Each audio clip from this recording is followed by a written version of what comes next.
Much. It's wonderful to be back in Seminole County. I want to thank Sheriff Lima for hosting us. We've got two good bill signings and then another really important announcement to continue to make progress on fighting fentanyl and opioid overdose. And we've had some success, but there's a lot more to do. We are joined today, of course, by the sheriff. We're also joined by Florida Surgeon General Dr. Joseph Ladapo, Secretary.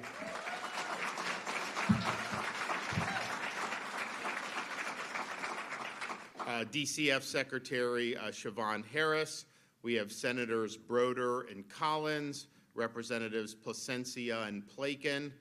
We have Travis McAllister, Director of Recovery Support, SMA Healthcare, and then Jackie Siegel, co-founder, Victoria's Voice Foundation. So you'll be hearing from some of them as we go. And Doug Bankson, where's he at? I didn't see. Oh, good. Thank you for coming. Great.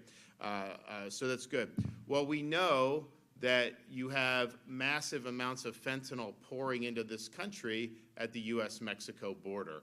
And that is something that has had huge impacts on communities all across the United States of America. It's not just a southern border problem. This fentanyl ends up in communities from coast to coast.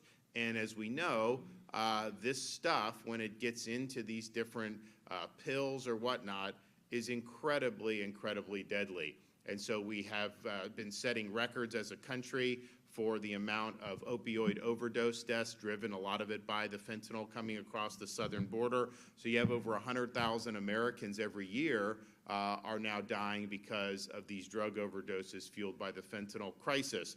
And we have done what we can as the state of Florida to actually help with the border. We've sent National Guard, we've sent law enforcement, we've done a lot of different things. We're happy to do that because I think it's an American problem, not just a Texas problem. And the federal government has really just not done the job that it needs to do and has really helped facilitate the mess that we're in. And we're proud to do that. But we also understand that we can't do that ourselves. It's not even our border.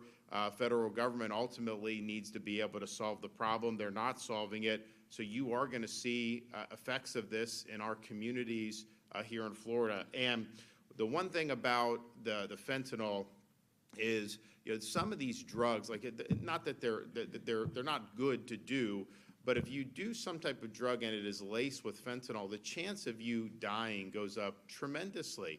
And there's a lot of these opioid deaths that is really poisoning people with fentanyl, because maybe someone buys a pill thinking it's something else, it's laced with fentanyl, and then all of a sudden that one pill could be enough to kill somebody. And that happens, unfortunately, a lot. And I've been able to meet a lot of the angel moms. I've met moms and dads who've lost their kids because of this, and way more often than not, it's something where, you know, they weren't drug addicts. They just did something that they didn't know necessarily what was in, and the consequences can be fatal very quickly. So this is a huge scourge. This is a huge epidemic, and we've done a lot since I've been governor to push back on it. First of all, my first year as governor, we created a statewide task force on opioid abuse, and that is being spearheaded by the Attorney General. But they have, over the years, provided us with policy recommendations that we've been able to implement. For example, these mobile response teams that we have to respond to opioid overdoses came out of that task force, and we've been implementing that. We're actually going to be doing more in the ensuing months and years. We also established the Coordinated Opioid Recovery Network, the CORE network. So this is the first time we've had a statewide comprehensive solution. This is in 2022. We started with, I think, 12 counties, focusing on a lot of the counties that had really significant impacts from this. And what we were trying to do is, because you had a revolving door, someone would go, they'd have an overdose, they'd go to the hospital, they get revived, and then they just get discharged, and it was going to happen again. And it's just a vicious cycle. So the CORE network really aims to stop that revolving door of addiction and overdose by providing individuals with the tools and resources to choose an alternative path forward to sustainable recovery. I'm going to have part of the announcement is going to be talking about how we're expanding this, and I'll talk a little bit more about the success that we've had with it, which is really important when we get to there. We've also, since I've been governor, increased penalties against drug dealers and those seeking to distribute dangerous substances like fentanyl, as well as methamphetamine. And so these have really strong sentencing guidelines, mandatory sentences that are stiff. And we think that that's appropriate because when you're putting fentanyl in our communities, you are killing people, and you need to be treated like the murderer that you are. So we're doing that in the state of Florida, and especially when you market this to kids by putting it in candy and things like that, we have even better penalties to be able to throw at you. So it's been an effort really across the board to push back on that. Now, we're here today because we want to be able to do even more. So the first bill we're going to sign is Senate Bill 718, which says, and you have these situations. So with fentanyl, I think a lot of people know this, but I think some people are still surprised. You don't even really have to ingest it to potentially have, knowingly take something. I mean, if you get in contact with residue, if there's other stuff, it is very, very dangerous. We actually had a case in Florida. Unfortunately, a family was renting an Airbnb unit, and you had a young baby that was crawling on the carpet, and there had been residue left over from, I guess, whoever was using it before. It was fentanyl residue, and it killed the baby just from being in contact on a carpet. So this is nasty stuff, and you have situations where when law enforcement personnel are responding to these situations that fentanyl may be involved in, they really are putting themselves at risk, because it's not like they have to start popping pills to be affected by this. So this bill 718 provides that any adult who, through unlawful possession of dangerous fentanyl or analogs, exposes any first responder to that fentanyl that results in overdose or serious bodily injury, that we're going to prosecute you as a second-degree felon for doing that. And so if an officer says, do you have drugs in your possession, and you lie, and then the officer ends up getting exposed and harms, we're going to throw the book at you, and we're going to hold you accountable. We want to make sure that the people that wear the uniform are protected, and so this is an important step to be able to do that. I'm also signing Senate Bill 66, which designates June 6th as Revive Awareness Day. It is called Victoria's Law, and it encourages the Florida Department of Health to hold events to raise awareness of the dangers of opioid overdose and the safe use of opioid counteractants. And you'll hear from Jackie Siegel about that, which we think is very, very important. And that's the thing. I think it's just it's part of this is education, knowing that this is very, very perilous stuff to be involved with in any kind. And even if you're not knowingly seeking out a fentanyl product, you may be seeking out another product that has that in there unwittingly, and that can be devastating. So finally, we're proud to be able to announce that our core network, we are going to expand this network. We started, as I said, with 12 counties in July of 2022. We focused on some of the counties that had some of the highest occurrences of fatal and non-fatal overdoses in Florida, and also, unfortunately, neonatal abstinence syndrome. Now, nationwide statistics have shown that less than 20% of adults with an opioid addiction have received medication to treat the addiction in the past year. The core clinics in Florida have exceeded that, with close to 50% of patients receiving medication-assisted treatment. And so thanks to this network, Florida's treatment providers, hospitals, and emergency responders are now collaborating more than they have ever before. This network provider, the people that are in this network as providers, they've responded to nearly 18,000 emergency calls, which resulted in a life saved since the inception of the program.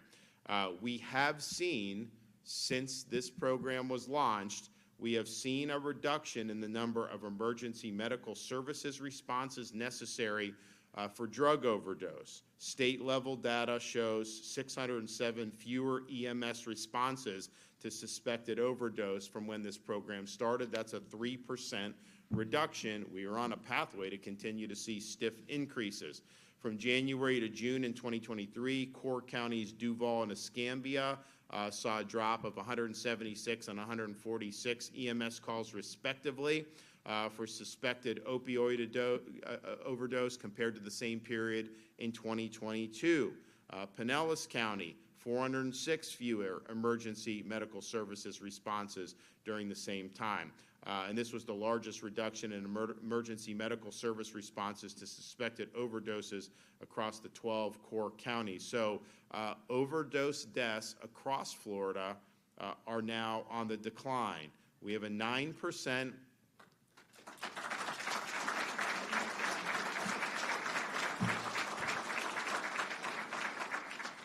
We have a 9% decrease from September of 22 to September of 23 compared to the previous year's statewide count. And after seeing the good things that this program has done, we worked and said, okay, you know, if it doesn't work, then fine, and we'll do something else. But if it's working, then we want to make sure that we make this available to other counties. And so today, I'm pleased to say that we are going to build off the success of those original 12 counties, and we are going to expand Florida's core network to 17 additional counties throughout the state of Florida. This includes counties like, all the counties are Bay County, Broward, Collier, Hernando, Hillsborough, Indian River, Lake, Lee, Leon, Miami-Dade, Monroe, Okaloosa, Orange, Polk, Sarasota, Seminole, and St. Lucie County. So that's a lot of people that are going to be impacted by this. We're proud of that. So we will now have a total of 29 core counties in the state of Florida, which will save lives and place Florida at the forefront of combating the opioid epidemic. And I mean, obviously we have 67 counties in the state, 29 now core counties, but if you look at where these counties are, someone can do the math on this, but I guarantee you that's the overwhelming majority of population in the state are now represented in a county that has this ability to have a really integrated and effective response to opioid addiction. So we're proud of everyone that's been involved in that. This has made an impact across the state of Florida. I know the legislation that I'm signing today is also going to have an impact in the state of Florida, and you know, it's a difficult problem. I wish there was just a switch we could turn on and never have to deal with this again. I wish there was one magic bill you can sign and never have to deal with it again. But the reality is you got to approach this from a variety of different ways. And so, yes, we've thrown the book at the fentanyl traffickers, which is very important. We've been strong advocates for stopping the stuff coming over the border, which, of course, you need to do. But you also have to deal with the treatment side of this and have those available interventions so that people can get back on their feet and live productive lives. You also have to have the demand side and fight on the education side. And the First Lady has done a lot of this by going into schools and providing education on really the perils about what's out there. You know, you go like the 1960s, like the stuff they were doing, not that that was right, but like the stuff that's out there now is so much more dangerous and so much more potent that you may be thinking you're taking something and it could be laced with fentanyl, and that could be all she wrote just right there. So the stakes are very high, and we want young people in particular to know that this is a really, really serious risk to be indulging in any of this stuff off the street. So we've done that. We've had success. There's a lot more to do. Today is going to help us get further down the path of where we need to go. So we've got a lot of great people who are going to come up and talk. So first, I'm going to kick it off with the Surgeon General of the state of Florida, Dr. Joe Ladapo.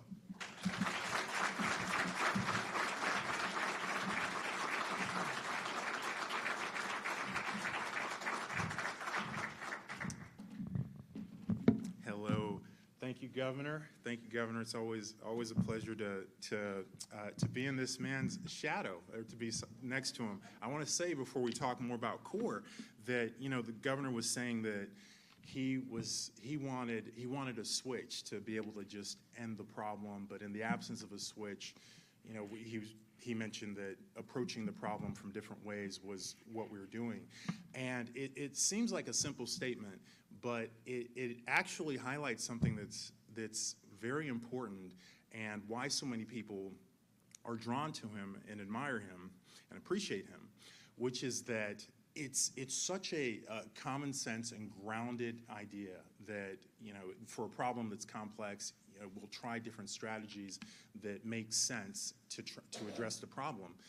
And that is actually unique right now, because we have so many things happening at leadership levels, at the federal level, you know, whether it's boys playing in girls' teams and winning titles, or other just things that don't make sense, that having an individual, in this case a man, who does make sense, just stands in sharp contrast and is very refreshing for a lot of Floridians and a lot of Americans. So it's one of the things I really appreciate about the governor.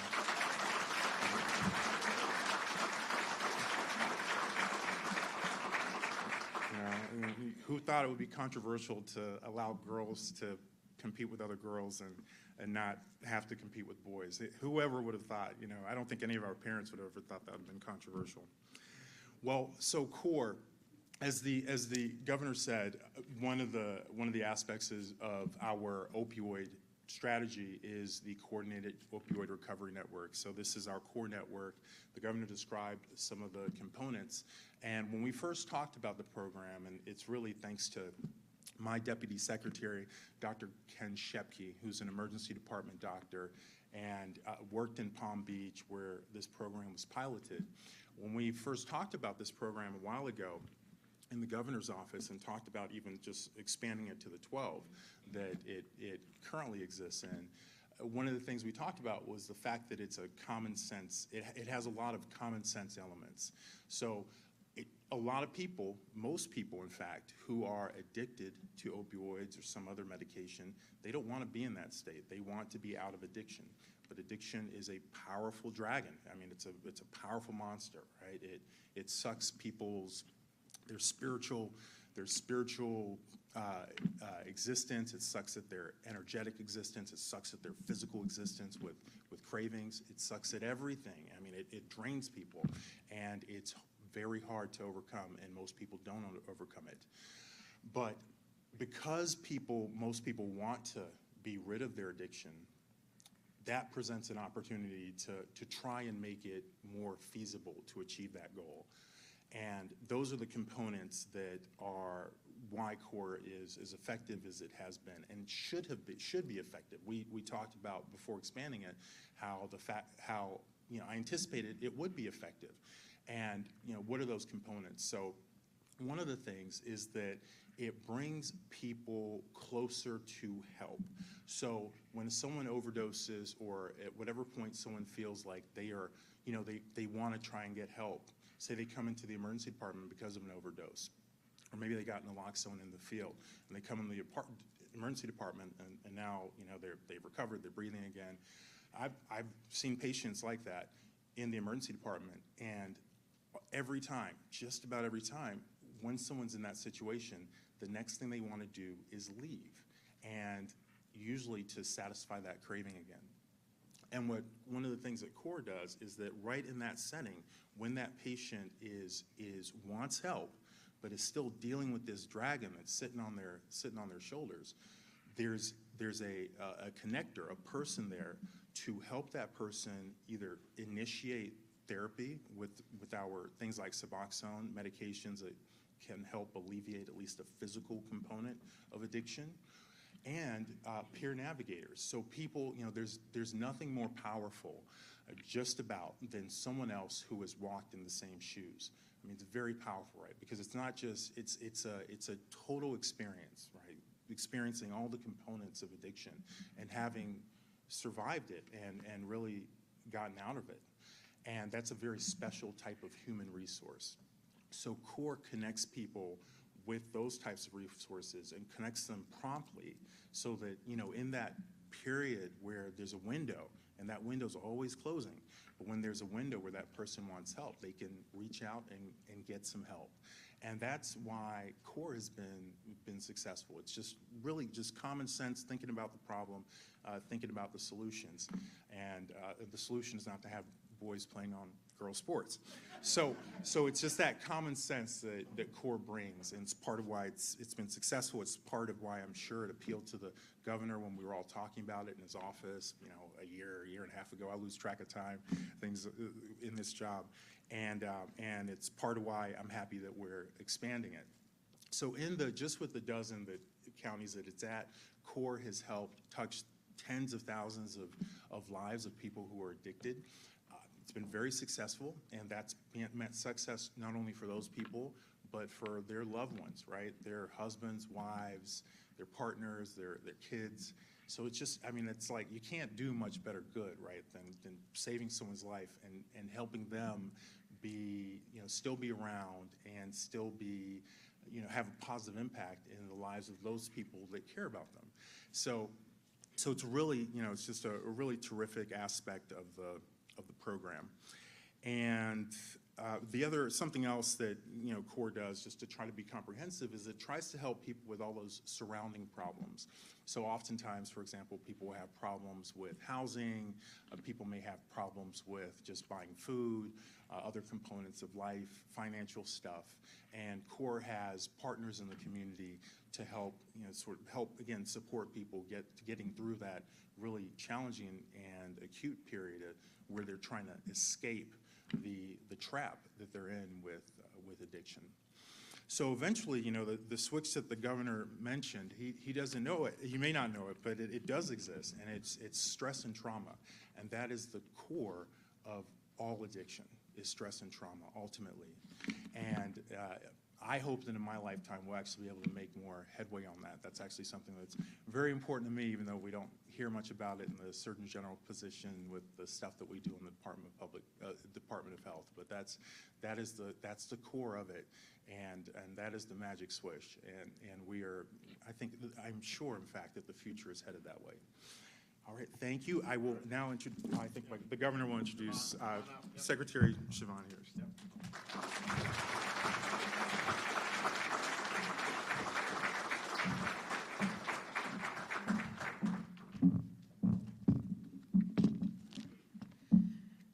Good morning, and thank you so much, Governor DeSantis. It's an honor to join you, Dr. Latipo, Sheriff Lima, Senator Broder, along with so many other key stakeholders on this monumental day. In my role, I am keenly aware of the damage opioid addiction causes families and the ripple effect it has throughout our communities. I'm incredibly proud that the state of Florida has been proactive in fighting this epidemic, and we're equally fortunate to have leaders like the governor, the lieutenant governor, the first lady, and the attorney general who've been unyielding advocates. Their support for innovation has been pivotal and resulted in some of the strongest laws and policies backed by strategic financial investments that have allowed us to amplify treatment services, medication-assisted treatment, mobile medication-assisted treatment, and so many others. The two bills that will be signed into law are shining examples of the continued commitment in combating harm caused by fentanyl and other illicit drugs, including protecting our first responders and raising awareness on the use of opioid antagonists. Under the leadership of the governor, we've distributed more than 400,000 life-saving naloxone kits across the state in 2023, a 112% increase compared to 2022. Equally exciting this morning, as you heard from the Surgeon General and the governor, is the announcement of the continued expansion of CORE. We're so elated to see the progress that we've seen in the 12 counties and look forward to seeing the progress as we continue to expand into additional counties, hopefully making it available eventually statewide. Our greatest hope is getting people to never use drugs in the first place. And through prevention initiatives like the First Lady's The Facts Your Future, we will make strides in accomplishing that goal, in particular with our youth. But for those who are struggling through the recovery process now, evidence-based programs like CORE help to ensure that they can get the right care at the right time, particularly during the initial and very fragile days of recovery, where a coordinated and robust system amplifies our opportunity for success. The Florida Department of Health has been an exceptional partner in the development and implementation of CORE, and we look forward to the continued collaboration with them, Florida's Emergency Department, emergency medical services, treatment clinics, and community stakeholders. With such strong and dedicated leaders in our state, it's no wonder Florida continues to lead. And on behalf of the department and everyone we serve, thank you.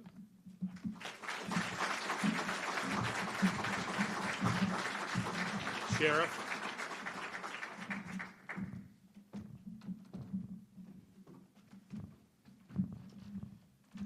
Well, welcome back to Seminole County, Governor, and it's great to see so many friends out in the room. We have all of our county commissioners here, our county manager, a lot of the Seminole County elected officials, Andre Bailey from Project Opioid, and of course David and Jackie Siegel with Victoria's Voice.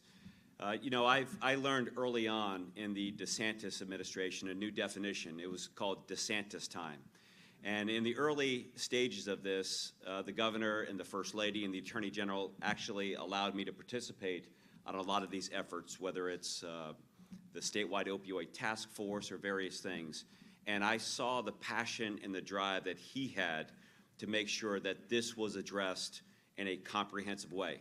This is why people are leaving their states, moving to the state of Florida to follow leadership like Governor Ron DeSantis. I'm telling you, absolutely.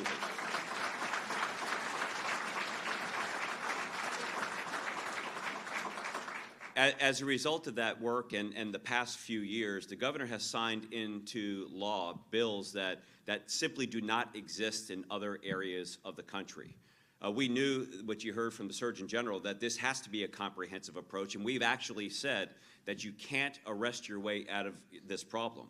But I'm telling you, arrest does make a significant dent when you hold the drug dealers accountable, and the laws that the governor has signed in, the laws that has brought to his desk by our legislative body have absolutely done that. And here in Seminole County, we've now charged 35 drug dealers with first-degree murder for dealing deadly doses of narcotics. That is significant.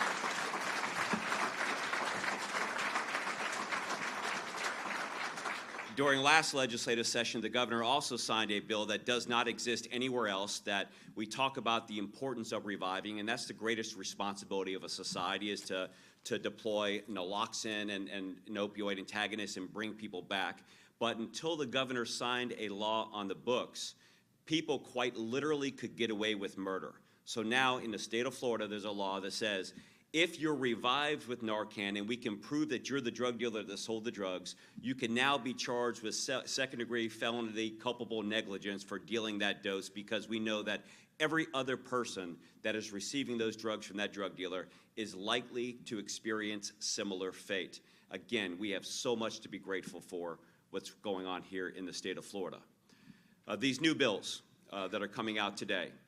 First, CORE. CORE was the inspiration behind this collaborative approach that we have with Advent Health here in Seminole County and throughout Central Florida. It was the governor and the first ladies and the attorney general's decision and direction that helped serve as a spirit behind what we do here today that is absolutely resulting in a reduced number of fatalities for overdoses and poisonings, increased amount of prosecutions for drug dealers, and a recipe that just simply is working.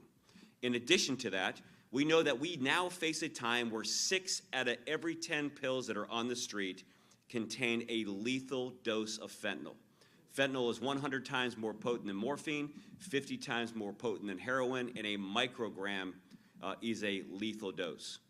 The governor and the first lady also said that the greatest thing that we can do to prevent somebody from experiencing a drug overdose is to never start in the first place. And the first lady has toured the state, having high school auditorium type of venue meetings where we talk about the importance of abstaining and never starting and never going down that path and what the consequences are. This is what's making a difference in our community and is the spirit of the momentum and the growth that is occurring across the country. Second, expanding that core, expanding that concept for people in communities that may not have the financial range. So this growing of this effort, and providing this holistic strategy is moving our community, moving our society, and protecting those most vulnerable within our communities.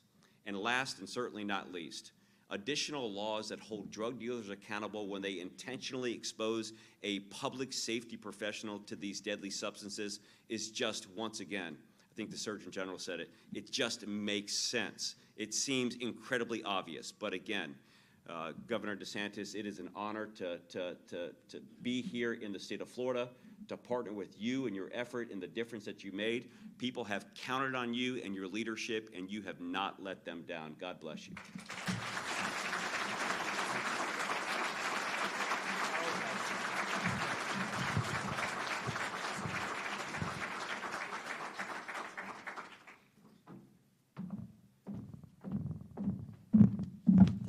Thank you, Governor DeSantis, Sheriff Lima, distinguished guests.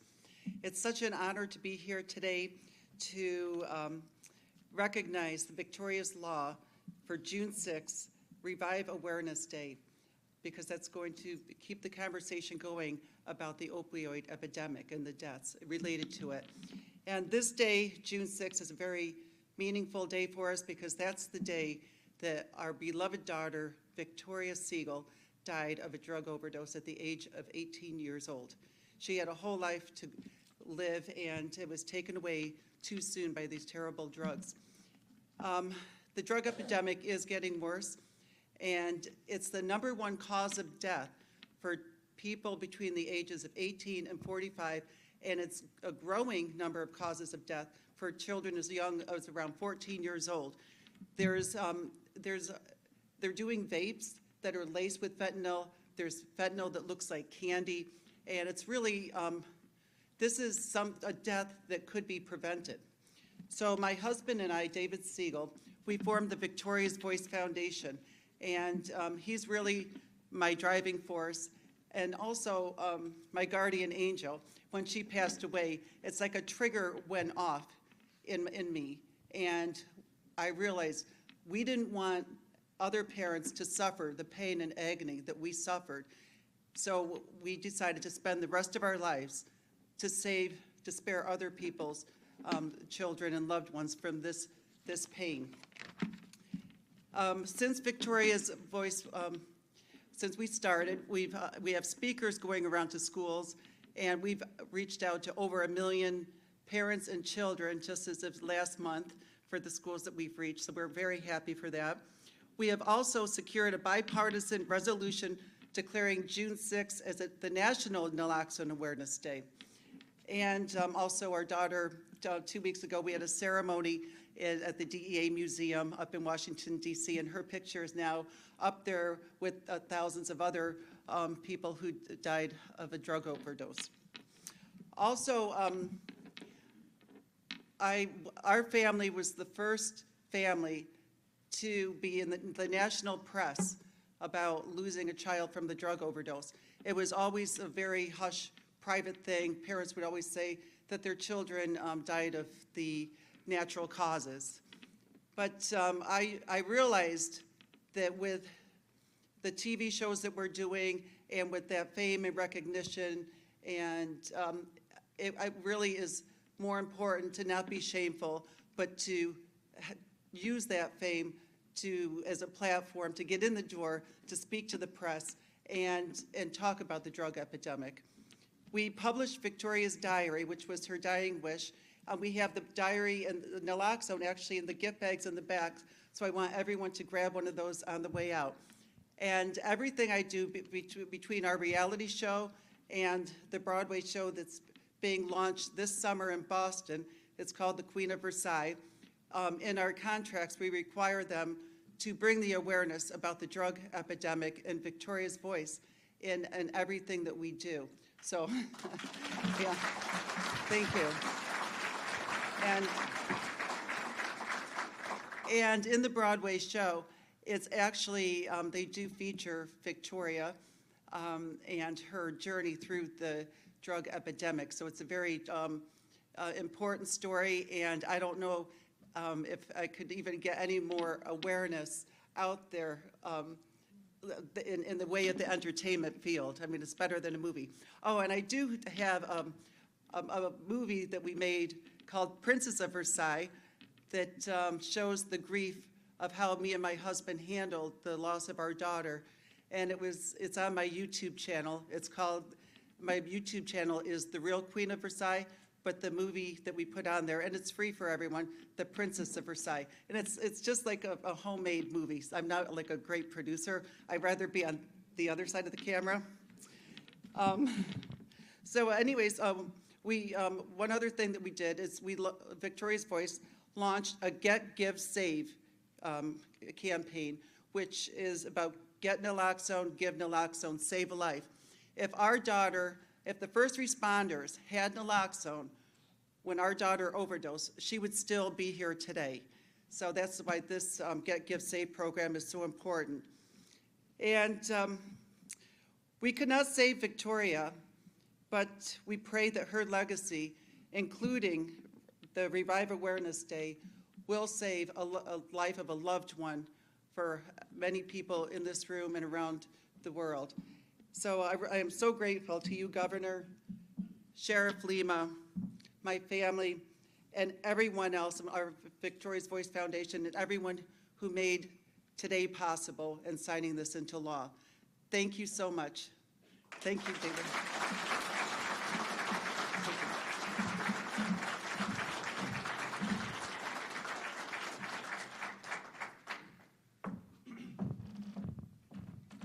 Thank you, Governor.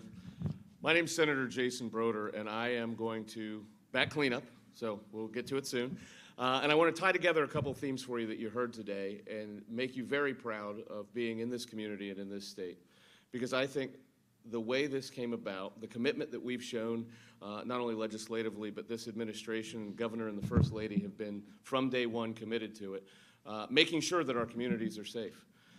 You've heard that there are a number of different ways that we can combat this. It's a multifunctional or multifactorial problem. And over the years, yes, we've gotten hard on criminals, and we've made sure the penalties are stiffer, but this today is a way to say there are other alternatives out there so that we don't even have to go down that path.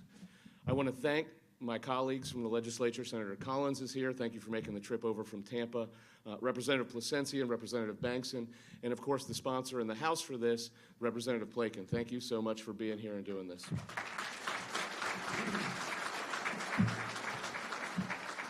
And so this bill has three components, and you've heard from Jackie and David Siegel, and thank you so much for lending your story. People ask you, how do you get ideas for bills? And the truth is, you have committed community members who come to you and say, hey, this is a problem. And fortunately, with the relationships we have here in the county and in the state, having the sheriff on the opioid task force for the state, one of the first phone calls you make, and he says, yes, it is a problem. And then you talk to our agencies, and you get Secretary Harris and Dr. Latipo, and they said, let me tell you some more stories. And you heard the story about the baby and the Airbnb, and you go, I can't believe that's true. Well, listen to the agency heads. Listen to your community members who say, you know, you get some kid who spends $25 on a Xanax because he thinks he's going to have a fun weekend, and there's a microgram of fentanyl in it, and that's it. And it's tragic and awful, and it can be avoided for a couple of things. A little over a year ago, the FDA now allowed for naloxone, which is Narcan, to be over the counter. Everybody can have access to it, so that in the event that there is some kind of avoidable harm that happens, people have access to a life-saving drug. The greater the education, the greater the awareness, the more we are not going to go through the senseless tragedies that are being the inspiration for all the things you heard Jackie just mention. We are honored and thrilled that you would be here and lend your name to this for the Siegels. Thank you very much. I think June 6th and Victoria's Day is going to be a time that we remember you can make a difference by getting involved and making sure everyone knows just how dangerous that is. We're very, very fortunate that we have the sheriff here in our community leading the way, and we're exceptionally proud and lucky to have Governor DeSantis be able to have this commitment, both he and the First Lady, making sure that all the way along the spectrum we're providing the tools necessary to the community to make sure this happens. Thank you to my colleagues, thank you to the sheriff, thank you to the agency heads and the governor, and thank you to the Siegels for being here today to make this a reality.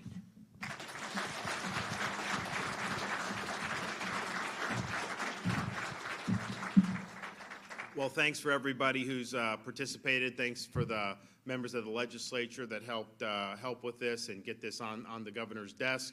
And then thanks for everybody who've been active in this effort. I mean, I think the speakers all pointed out. I mean, there's a lot that has been done, and there's a lot that we're going to continue to do. So all the participants who want to be here for this, you could come now if you want to get around the signing table.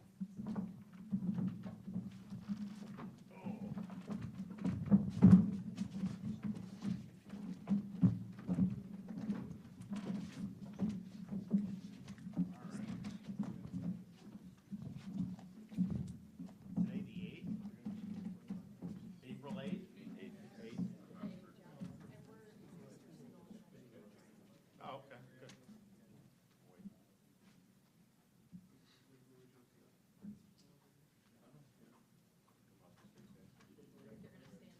You can stand right in front here if you want. Yeah. Either side's fine. Be right there. There we go. Good. All right.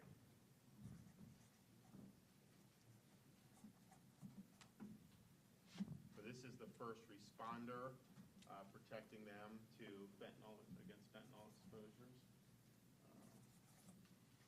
That one's there. And then this is the Revival Awareness Day.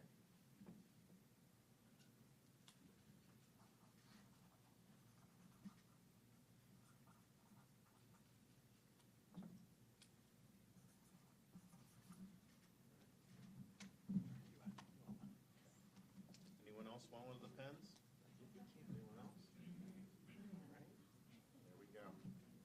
Okay, so good day at the office right there.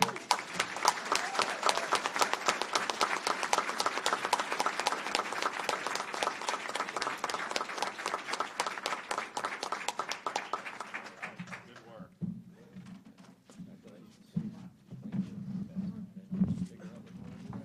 Thank you. I guess we'll see you on the way out. I think this fall. Okay. Yeah. Wow. We're in a race to get it done, because I want to get it done before the Broadway show finishes per se. Yeah. That's like a big joke of ours. Right here. Thank you. Thank Of course, you. of course. Okay, I'll see you back there in a sec. Can I take a picture of the law? What do you want? A picture of the law.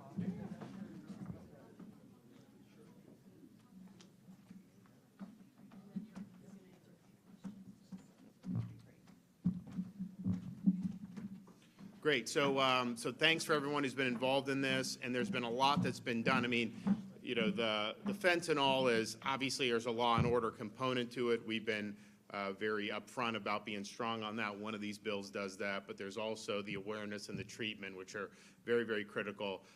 We're going to be doing more legislation this week that is going to show that Florida is going to continue to lead the way on having law and order and fighting crime and making sure that people have safe communities. So I think you're going to see over the balance of the week that we really are second to none when it comes to supporting law enforcement and holding criminals accountable. And that's what you have to do. That's what they're not doing in some of these other states where things have gone so poorly. So I'm excited about not just the 2 bills we signed today. Obviously, I'm excited about expanding the core network, but I'm really excited about all the great legislation that we're going to have for public safety. We're going to dispose of a lot of that throughout the rest of this week with a lot of great bills to be able to sign into law. So good on the legislature for stepping up and doing that. And I'm looking forward to doing that. I think that'll make Florida stronger and safer as a result. Okay, with that, I'll take a couple questions. Anybody? Yes, sir. You mentioned some of the issues on the federal level when it comes to addressing issues like this. Is the state and the federal officials, are you guys having some sort of discourse to kind of, get them to step up here in the state on behalf of Florida? Well, that's a great question. So what's the relationship between the state and the feds on some of these issues? I mean, I will tell you with respect to border, it's basically non-existent. I mean, they are pursuing an agenda which I just don't understand. It doesn't make any sense to have this many millions of people coming in unfettered. You're coming from all across the world. You've got people, Chinese nationals are pouring into this country. You've got people from the Middle East pouring into this country. Obviously, the Mexican drug cartels are ruling the roost at the border, and that's just a failed policy. And so I do think there's probably people that are in maybe the career slots in agencies like DHS who don't think the policy is the good policy. But as we know, that's set by the political officials from the president on down. House of Representatives has actually impeached the Secretary of DHS in part over the dereliction of duty at the border, and I think that that's appropriate. So on that sense, I think it's been tough. Obviously, Texas feels that more than we do. I will say this, though, in terms of the migration. We have been working, so I did an executive order January of 2023, so what is that, 14, 15 months ago, 16 months ago, to see, because you have these boats coming from different places in the Caribbean, and the Coast Guard is out there. They don't have enough assets, and so the administration hasn't provided enough. So we've had our vessels there interdicting, and we've done about 14,000 illegal aliens with state vessels have been interdicted and then sent back. And so now when you have something like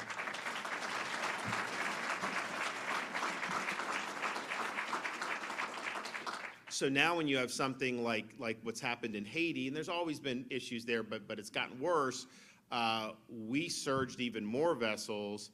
And so with the Coast Guard, it's not likely you're going to be able to get through that. And so we have not seen a real strong, really any uptick in vessels trying to come from Haiti to Florida. So I think on that issue, we've worked well with the Coast Guard. I think they're just undermanned. But when we stop, I mean, I mentioned a month or so ago when we were down in Polk County that there had been an interception of a group of Haitians that had guns and drugs and night vision goggles. They were intercepted at sea by state officials. They were turned over to the Coast Guard, and the Coast Guard brought them back to Haiti. And so when you know that that's going to happen, it makes it much less likely that people are going to want to go in and try to make that trip. That's a pretty long trip from Haiti to Florida, and especially given you need gas, you need all this. If you think you're just going to get stopped and turned around, it's not. And I do think you are seeing people leave, but I think they're going to Bahamas and some of these other places. And of course, to get into the United States, it's a lot harder to take a boat to land illegally in Florida, given what we've done, than it is to just fly to Mexico and walk across the daggone border. I mean, how is that good policy? So that's where we are. So I think from the supply side, they just are failing the American people at it. I would want that border really strong. And you know what? Some of the apologists will say, well, most of the fentanyl's coming in at the normal ports of entry. Well, first of all, if you didn't have so many people coming illegally, you'd have more personnel at those ports of entry, and you'd be able to police that better. But the second thing is we don't really know how much is coming in across the border, because there's a lot of people that get across the border and are never apprehended. And so clearly, cartels are going to use whatever avenues they can to be able to do this, but it's having a huge impact on our society. And you can go any part of this country.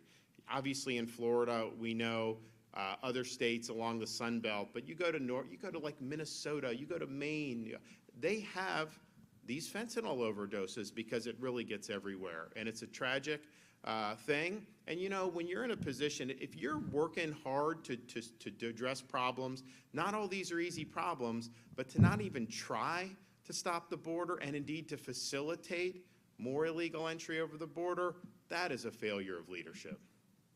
Yes, sir. Excuse me, Dr. Latipo actually brought this up a little bit earlier. If I remember correctly, I think there was an appeal 2 years ago, but you're a father of 2 little girls. And what is your take on transgender females playing sports with other girls? Well, my take is evidenced by when I put my John Hancock on the legislation 3 years ago, saying that in Florida, girls have a right to compete against other girls in competitions that have integrity and that are fair. And you can't have a biological male butt into these competitions and win the trophies. It's wrong.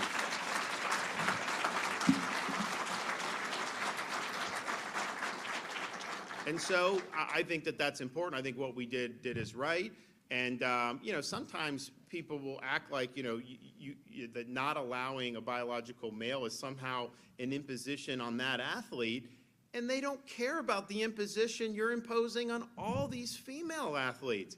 I mean, you think about the training and everything that goes into that, and we did, when you had I think it was the 500-yard freestyle, where you had the swimmer from Pennsylvania, who had been a men's swimmer, I think, for 3 years, then flipped to the women's team, and then won, quote unquote, that. The second place finisher was actually a swimmer from Sarasota. I think she was at University of Virginia or one of the schools up there.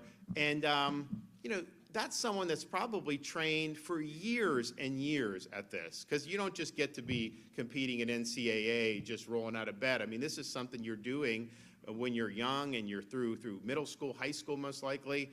And so you're doing that, and then you end up getting a second place finish, knowing that if they had just done it by the rules and had women competing against each other, you would have been the national champion. To me, that bothers me. I mean, I want people to know that the hard work will pay off, and that you have a right to do that, apply that in competition, that is fair, that has integrity to it.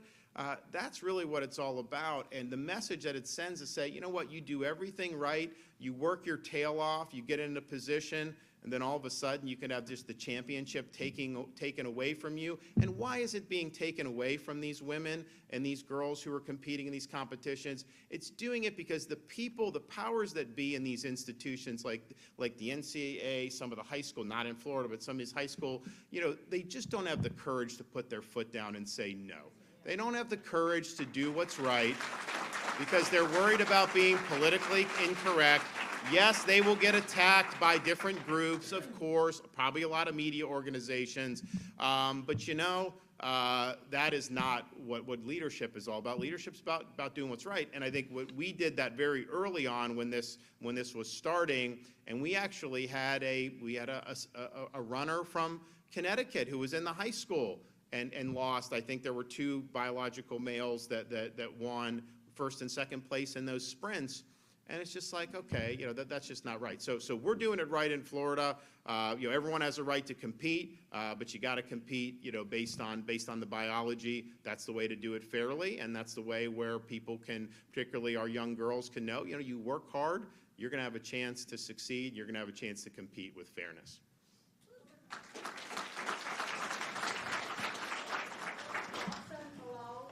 The immigrants that were moved to Martha's Vineyard to sue the company. They just want to talk about that. Well, okay, so I think most of you guys remember. So, you know, you have these folks, you know, Florida has a program to relocate to sanctuary jurisdictions, including Martha's Vineyard, okay? I mean, look.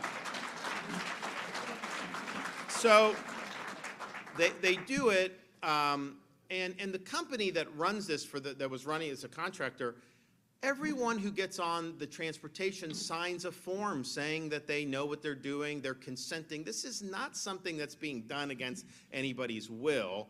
And so these folks really had nothing, and they had an opportunity to go to a sanctuary jurisdiction which had advertised itself as being a place where everyone could come and that nobody is illegal. And yet when they got there, all hell broke loose on that island. They called out the National Guard. It was like a 5-alarm fire, and you know, they didn't put their money where their mouth is. So after that, and just because it got media attention, some of those folks sued me in the state of Florida and all this, and it was like, for what? And so the judge dismissed all of that. The judge up there is saying that I guess the vendor is able to continue to be in this suit, but I don't see how you could possibly sustain a suit against the vendor. These folks signed forms saying that they were going to do, and they had opportunities that they didn't want to do, and the vendor treated them very well from what I've seen in the reports, providing food, lodging, all this other stuff. So it's a frivolous case. Obviously, it was so frivolous against us at the state that there was no choice for the judge but to dismiss, and we knew that that was the right legal outcome. But I think the same should happen with the company. But here's the thing. Just having the borders open doesn't work. And I understand that there may be these elite liberal enclaves who want to advocate those policies, but they only do it as long as they don't have to face the consequences of those policies, and that's the problem. So I think that more and more people in New York City now, in Chicago, residents, you know, who may politically be different than, say, maybe the typical Florida voter, I think everyone is seeing, okay, just having an open border doesn't work. First of all, you don't know who the folks are. You are having people come in who are not doing, I mean, the number of military-age males that you see coming across that border, you know, do we want to import 20,000 military-age males from China? Is that in the U.S.'s interest? I don't think so. Do we want to import 10,000 military-age males from Libya? I don't think so. I don't think that's in our interest. And we don't know what's going to happen once they get in, what's going to happen. So you have all those problems, but even putting that aside, the sheer number of people that have poured in, it's overwhelming some of these communities, because you have hospitals that get overwhelmed. You've got schools, you've got all these issues that happen. So one, there's a lot of, obviously, the illegality coming across the border, but then just the sheer number of it, there's not a structure and an order to it, that it really is impacting the quality of life of just hardworking Americans who are just trying to take care of their families. And so that's why the policy across the board has been a total failure. You know, we don't have, my first year as governor, we signed legislation banning sanctuary cities. I mean, some of these guys were in the legislature. I think Broder was there. And that was really important to do. And then everything we've done since then has been saying yes to rule of law, but no to being a magnet for people to come illegally. And so I think that we're doing it right, and I think we're going to continue to do it. All right, everybody. God bless. Thank you.